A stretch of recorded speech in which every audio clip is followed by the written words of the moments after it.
Harry Potter and the Order of the Phoenix, A Tale of Rebellion and Revelation. Chapter 11, The Sorting Hat's New Song. As the Hogwarts Express neared its destination, the sky outside darkened and rain began to lash against the windows.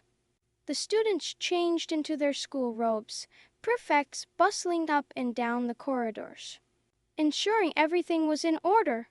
When they finally arrived at Hogsmeade Station, Harry was surprised to hear a brisk female voice calling, "First years line up over here, please. All first years to me." "Where's Hagrid?" he asked, looking around. "I don't know," said Ginny. "But we'd better get out of the way, we're blocking the door." "Oh yeah." Harry and the others pushed their way through the crowd, out onto the tiny, dark platform. The rain was now coming down in icy sheets. Harry pulled his cloak tighter around himself, shivering. They followed the rest of the school along the platform and out onto a rough mud track, where at least 100 stagecoaches awaited them.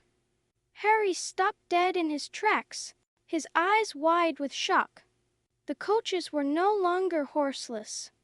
There were creatures standing between the carriage shafts. If he had to give them a name, he supposed he would have called them horses, though there was something reptilian about them, too.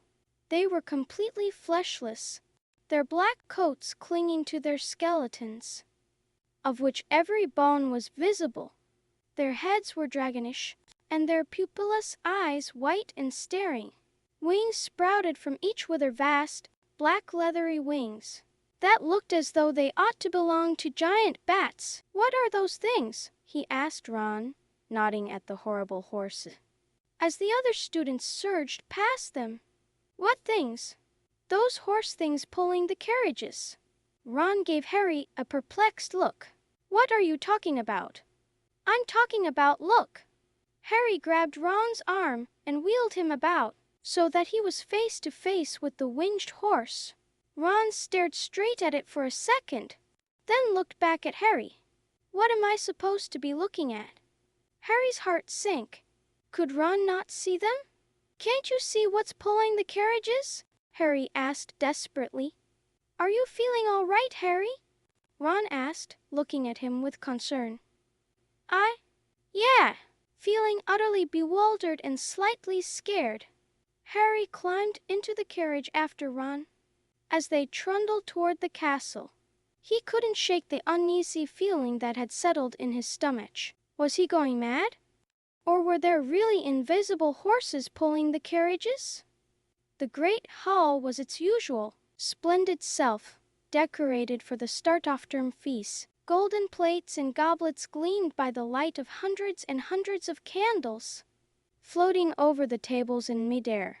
The 4 long house tables were packed with chattering students at the top of the hall. The staff sat along one side of a 5th table, facing their pupils. Harry scanned the staff table, noticing a few changes.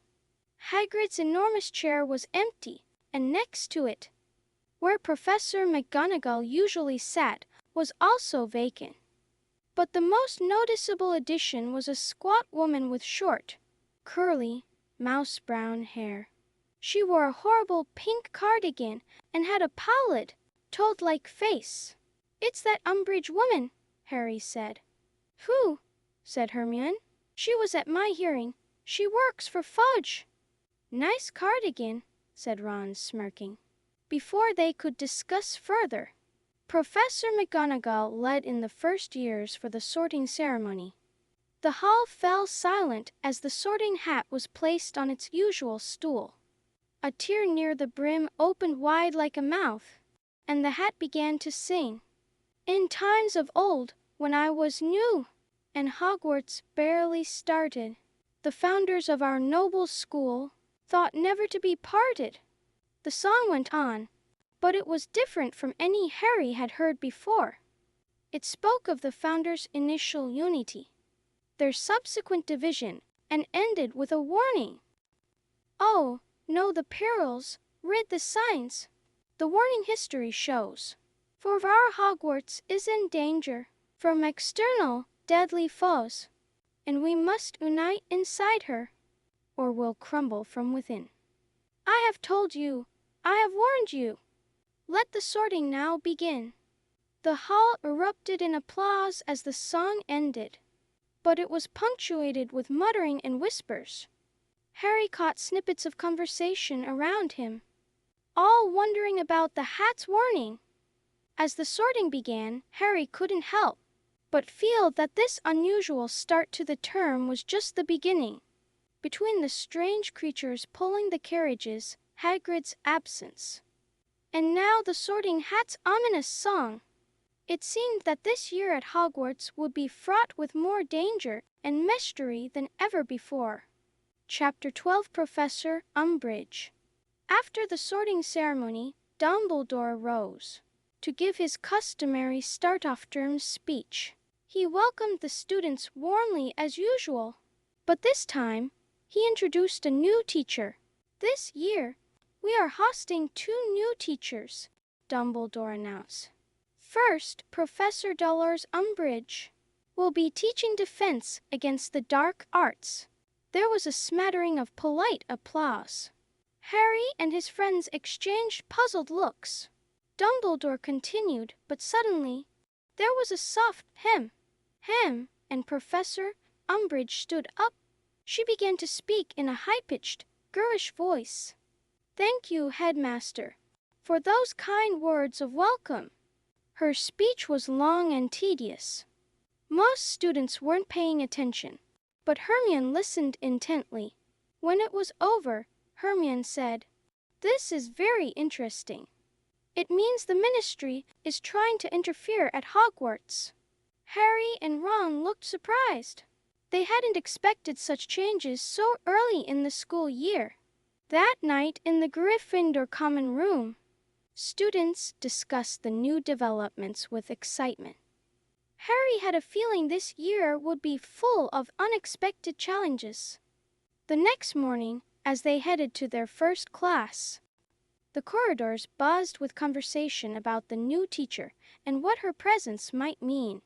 "I wonder what her classes will be like," Ron mused as they walked. "I just hope we actually learn something useful," Harry replied, remembering their past experiences with defense against the dark arts teachers.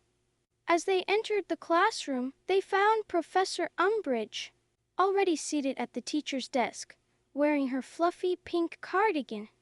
The class fell silent as they took their seats.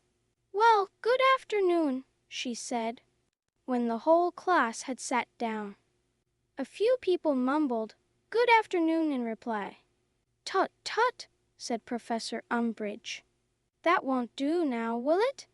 I should like you, please, to reply, 'Good afternoon, Professor Umbridge.' One more time, please. 'Good afternoon, class.' 'Good afternoon, Professor Umbridge,'" they chanted back at her. "There now," said Professor Umbridge sweetly. "That wasn't too difficult, was it? Wands away and quills out, please." Many of the class exchanged gloomy looks. The order, "Wands away," had never yet been followed by a lesson they had found interesting. As the lesson progressed, it became clear that Professor Umbridge's teaching methods were vastly different from what they were used to. There would be no practical spell casting, only theory from the textbook. When Harry questioned this approach, tension filled the room. It was clear that challenging Professor Umbridge would not be tolerated. As they left the classroom, Harry, Ron, and Hermione exchanged worried glances. This year at Hogwarts was going to be very different indeed. Chapter 13, Detention with Dolores. The next few days at Hogwarts were a whirlwind of new classes, homework, and adjusting to the changes brought by Professor Umbridge. Harry found himself struggling to keep his temper in check during defense against the dark arts lessons, where they were still confined to reading from the textbook without any practical application. One afternoon, as they sat in the common room, working on a particularly difficult potions essay. Hermione looked up from her parchment with a determined expression. This isn't right, she said firmly. We're not learning how to defend ourselves. We're not learning how to pass our if we're going to be prepared for what's out there. We need to do something about it. Ron raised an eyebrow. What exactly are you suggesting, Hermione? She leaned in closer, lowering her voice.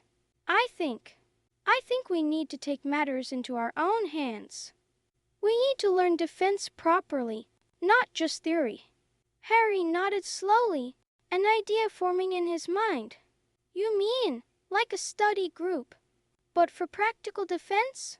Exactly, Hermione said, her eyes shining with enthusiasm. And who better to teach us than you, Harry? Harry's eyes widened in surprise. Me? But I'm not a teacher. You're the best in our year at defense against the dark arts, Ron interrupted. You've fought off you-know-who, Dementors, everything. If anyone can teach us, it's you. Before Harry could protest further, the portrait hole opened, and Neville climbed through, looking distressed. What's wrong, Neville? Hermione asked, concerned. Neville slumped into a chair beside them. It's Professor Umbridge. She said my grandmother should be ashamed of me, that I'm not living up to my family's reputation. Harry felt a surge of anger. That's ridiculous. Your grandmother should be proud of you, Neville. You've improved so much, especially in defense.